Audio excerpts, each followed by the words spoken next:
Welcome to Grand Prix, your go-to channel for the fastest updates in Formula One. We've got 3 hot stories for you, so make sure to subscribe and hit the notification bell to stay ahead of the pack. Let's get started.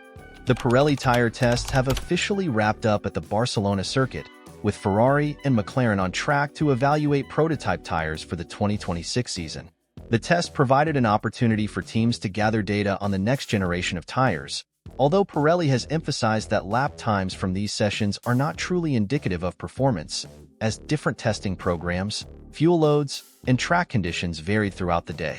Yesterday's session saw Lando Norris topping the timesheets, with Lewis Hamilton in second and Charles Leclerc in third. However, today's results showed a different picture. Hamilton and Leclerc shared the same Ferrari, each completing 74 laps throughout the day. After their sessions, Leclerc emerged as the fastest driver, setting a 1 minute and 14.9 seconds lap time, while Hamilton's best effort was 1 minute and 16.7 seconds. Meanwhile, Oscar Piastri was in charge of McLaren's testing program, completing an impressive 152 laps. His best time was 1 minute and 15.8 seconds, placing him between Leclerc and Hamilton in the unofficial rankings. While these numbers may seem to indicate relative performance between the drivers, it is important to note that each driver was on a different testing schedule, with Pirelli confirming that the conditions and tire compounds used were not disclosed, making direct comparisons unreliable. A major factor influencing lap times in these types of sessions is track evolution. As more rubber is laid down, grip levels improve, meaning times set earlier in the day may not be representative of a car's true potential.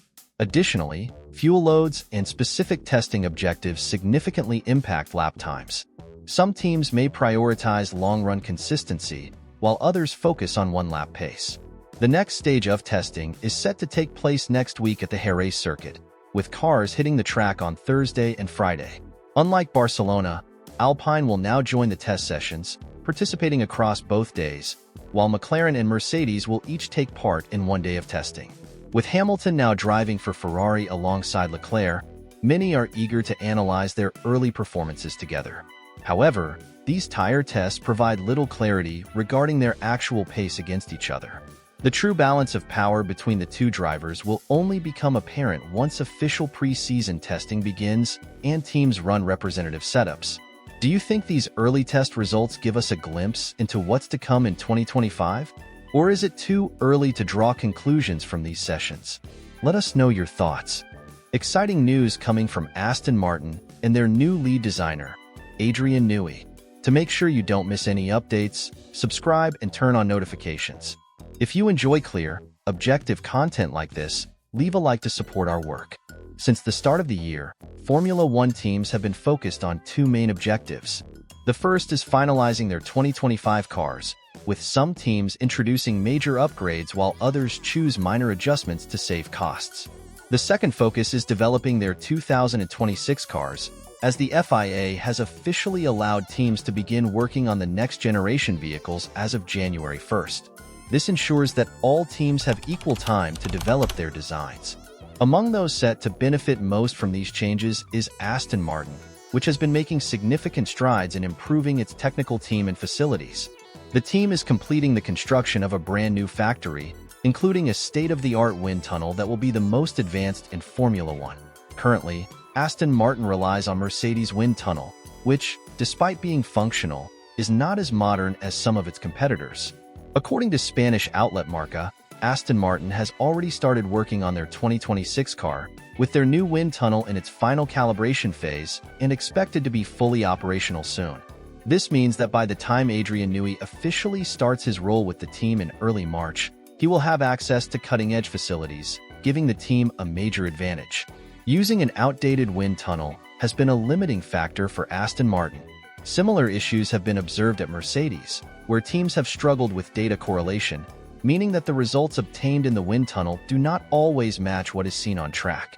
This was also a problem for Red Bull last season, proving just how critical up-to-date infrastructure can be. A prime example of the difference a modern wind tunnel can make is McLaren. After upgrading their wind tunnel in 2023, their car development accelerated dramatically, allowing them to secure multiple wins and claim last season's Constructors' Championship. With more accurate testing data, McLaren's performance gains were significantly faster than those of their rivals. When it comes to Adrian Newey, widely regarded as the greatest F1 designer of all time, his impact is already being felt at Aston Martin. Although he has yet to take an active role in car development, he has been involved in key strategic decisions, particularly in restructuring the team's technical department. Over the past few weeks, Aston Martin has undergone several internal changes, with Newey playing a direct role in shaping the future of the team. His primary focus will be the 2026 car, as the team has little chance of competing for wins or titles in 2025. As a result, Aston Martin is expected to allocate most of its resources to ensuring a strong start under the new regulations. In addition to its upgraded wind tunnel and Adrian Newey's expertise, Aston Martin will also benefit from increased aerodynamic testing time compared to the top 4 teams. Under F1's regulations, teams that finish higher in the Constructors' Championship receive less wind tunnel time, aiming to create a more balanced playing field. For example, while McLaren will only have 840 hours available for wind tunnel testing, Aston Martin will have 1,880 hours, more than double. This substantial difference becomes even more valuable when combined with the efficiency of their brand new facility, allowing the team to maximize every session and accelerate its development process. With all these factors in play, expectations for Aston Martin's 2026 car are sky-high. Led by Adrian Newey and backed by cutting-edge facilities, the team is in a prime position to be a serious contender when the new regulations take effect. Many believe Aston Martin could emerge as a championship favorite, capitalizing on their early preparations and technical expertise. What do you think?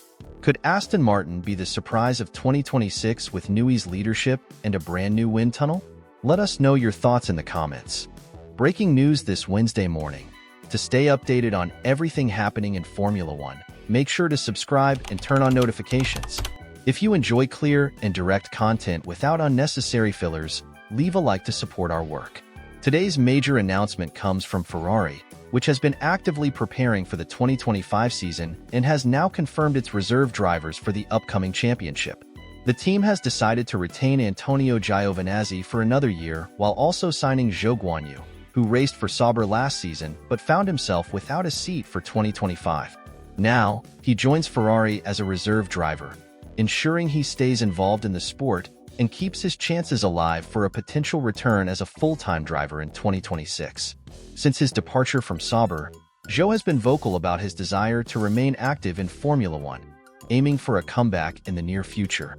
One of his most promising opportunities could be with the new Cadillac team, which is set to enter the grid in 2026. Some key members of Cadillac's project have past connections with Zhou, making it a realistic option for his return. Since last year, we have been discussing the possibility of Ferrari being a landing spot for Zhou, and now this prediction has been confirmed with his official signing by the Italian team. What makes this move particularly interesting is Zhou's history with Ferrari. Before making it to Formula One, he was part of the Ferrari Driver Academy but later transitioned to Renault's development program, where he eventually secured his F1 debut with the Alfa Romeo team. Now, after several seasons in the sport, he finds himself back in the Ferrari ecosystem, albeit in a different capacity. As a reserve driver, Zhou will share responsibilities with Giovinazzi throughout the season. The two will rotate duties depending on race schedules and external commitments. Giovinazzi is also competing in the World Endurance Championship, WEC, with Ferrari, meaning that whenever he is unavailable, Zhou will step in as the team's primary reserve driver.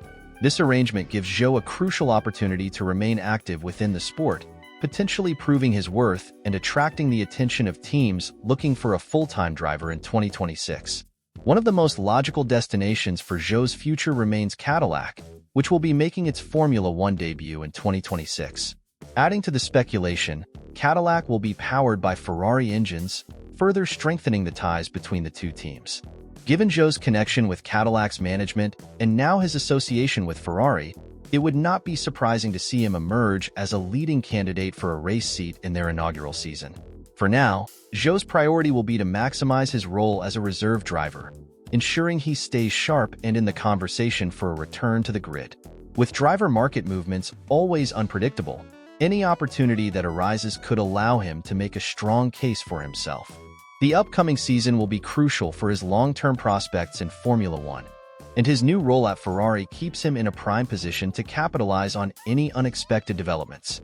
What do you think about Zhou Guanyu joining Ferrari as a reserve driver? Do you believe he deserves this chance? Or should Ferrari have given the opportunity to someone else? Share your thoughts in the comments and let us know your opinion on this exciting development in Formula One.